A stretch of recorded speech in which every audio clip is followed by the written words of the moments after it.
Hello people and hello friends of the Aprilia RS125. From the thumbnail you already know what's happening today. We are going to build this bike together and make sure that we can get it running today.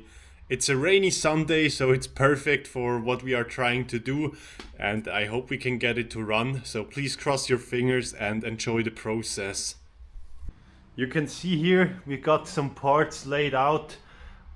That's mostly the plastic parts, but also some bolts and screws and stuff. We're gonna reuse most of that today. We are not gonna put the fairings on the bike, but we want to make sure that we get it into such a rolling chassis kind of thing where we can get it running. And that's the plan for today. As you can see, I already assembled the swing arm and the forks and stuff and put the rear subframe on it. The wheels still need to have some attention. There's no brake disc on it, no sprocket, nothing. And we have something great here, which is actually gonna be the exhaust system. I'm really looking forward to use that. As you can see, that has been freshly painted and everything. Rebuilt muffler. It's gonna be a blast, but let's start with the tedious work and let's get the engine into the bike before we start to pull all the cables and whatnot through it. Have fun.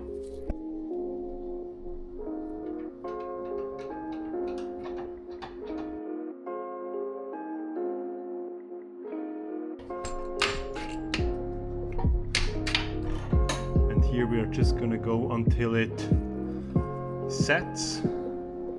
And then we're gonna do a quarter turn more. And now we can go up and tighten our swing arm.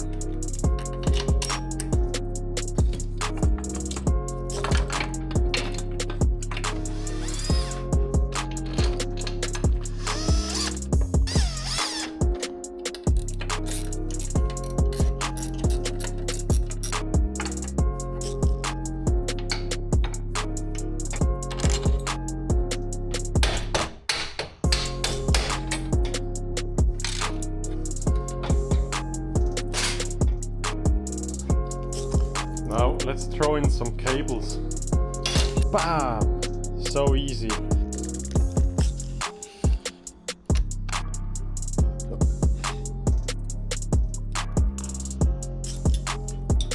Whoop.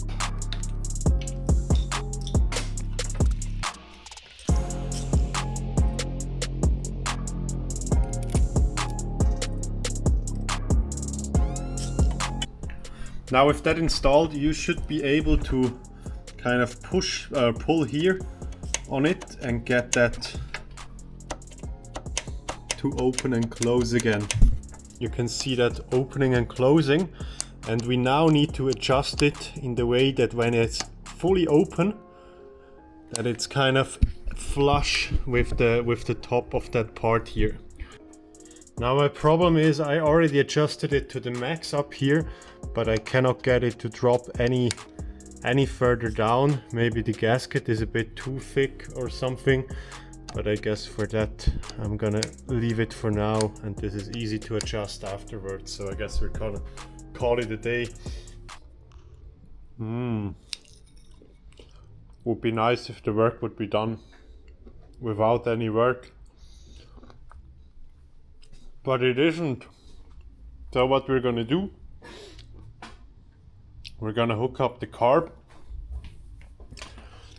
we're gonna hook up the oil pump and get some oil into the oil tank. Then we can already prime the pump.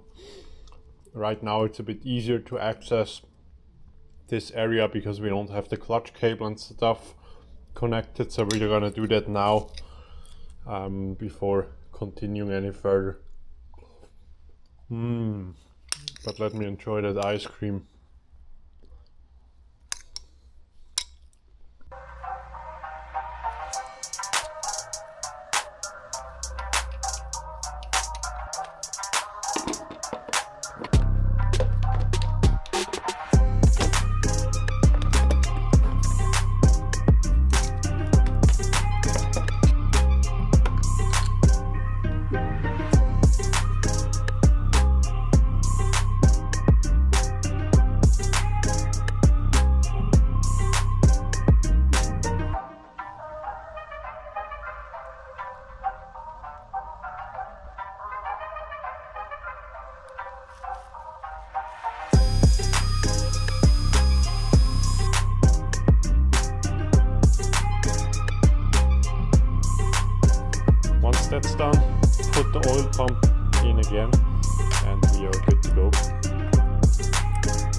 Oh guys, it's been a long night and I just finished up some stuff on it. As you can see, we already have the whole coolant system installed. The cable's fully routed, we have the carb installed, the airbox, and basically everything we need to get that bike running. And I just put in the battery. She also turns, she cranks, so that's fine. Now the only thing missing is we need to add in some gearbox oil, and then we can let that baby run for the first time and see how much smoke will come out of that exhaust. I'm so hyped. So let's do that oil filling procedure and we are good to go.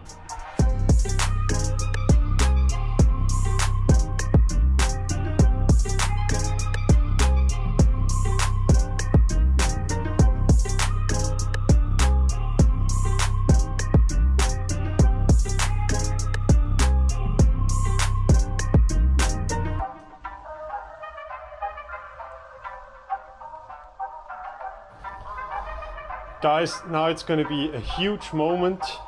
We now have oil in the gearbox. We have some two-stroke oil with the oil pump already feeding it to the carburetor. We have the carb pulls and stuff set up. We have the coolant fluid, we have a battery in it. All the electronics are hooked up except for the lights and stuff, everything which is not necessary now. We also don't have the brakes installed. But other than that, everything that will be needed for a running bike should be on here. I didn't do any checks if I have spark or whatever. I just put some drips of oil into the engine now, and what we're gonna do now is we're gonna try to get that beast running. So I'm a bit nervous, to be honest. Let's try. Let's put it on. We have this auxiliary fuel tank here, which should provide the car with some fuel. Unfortunately, no transparent line, so we don't know if the fuel is actually getting into the car.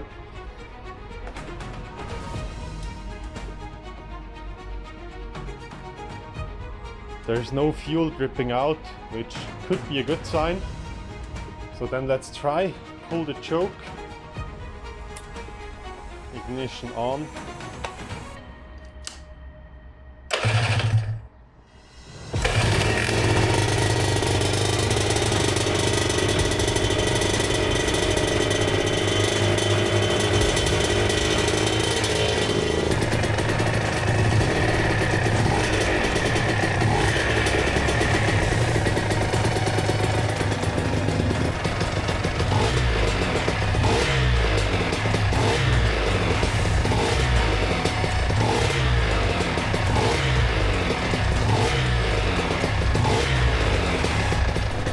Now what we're gonna do is we're gonna let the bike heat up a bit until the cylinder gets to about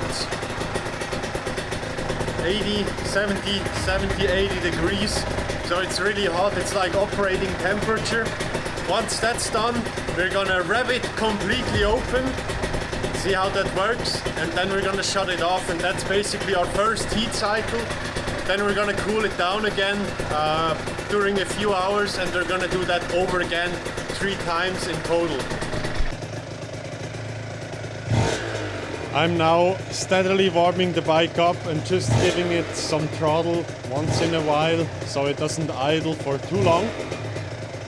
I've noticed there is a coolant leak down here. That's the cylinder head cover. I already expected that it's kind of leaking a bit, but I didn't think that such a small break here would cause that, but it does. But we are now almost at 80 degrees. Also the radiators are getting fairly warm and the cylinder is getting really hot. So we're gonna do something really fun. We're gonna twist the throttle once full open. You can also see most of that oil now has burned. It's not such a mess anymore. So that means we get to a good temperature. And now we get to the fun part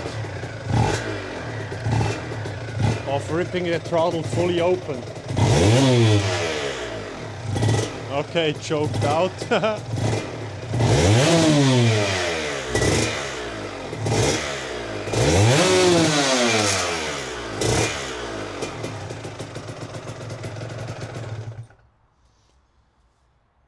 Okay, on full throttle, it choked like crazy, so I think we went much too high with the 172 main jet, but I just put that in. It's better to be safe than sorry in such instances, but we'll see. We're gonna do another heat up cycle once the bike has fully cooled down again, and then we're gonna do the same procedure over again 2 more times before we can actually start riding it. And in the meanwhile, we also need to figure out how we get on some brakes and the chain for the first ride to make sure that we are staying safe.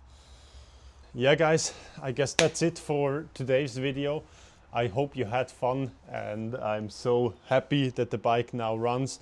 She doesn't run well, at least the idle works pretty smoothly, but then once you open the throttle a bit, she chokes up, and I guess that's due to the main jet not being the right size, and also the needles and stuff. We need to figure that out because I have 4 different needles and I have jets from I guess 140 up to 180, and I just put in a 172 main jet, I guess, to make sure that we are on the rich side and not on the lean side, but I guess that was way too much. And I also have the experience, once you increase the bore, you can also drop the jet sizes, because that more volume the cylinder or the piston has actually draws in more air, which will result in more fuel being drawn from the carburetor. So instinctively you would think that with a larger displacement you would also need larger jets, but usually that can also be the opposite. On my DRC, for example, I had to drop the main jet from a 152 or from a 155 to a 152 to make it run smoothly when I increased the displacement, and I think here could be a similar thing, so we actually need to go way smaller with the main jet. I'm gonna do 3 more heat cycles during the day and later on, and just heat up the bike, and then we need to figure out how we're gonna get the brakes installed and stuff so we can take that bike for a first ride. I'm so stoked about that. I'm looking forward to really see how much power that will put out now with the reed valves, with the aero exhaust and the 140cc kit and the open exhaust or open snorkel and so on. I'm so excited, and I hope you're gonna have fun watching that process too. If you cannot wait, you can also see some other Aprilia RS ride videos on my channel, just so you can kind of go through that time where I'm trying to figure out how we're gonna get this bike onto the streets. I thank you very much for watching, and if you have any suggestions or anything you want to let me know, please let that down in the comments. And yeah, again, thanks for watching. I wish you a beautiful day. See you next time. Peace out.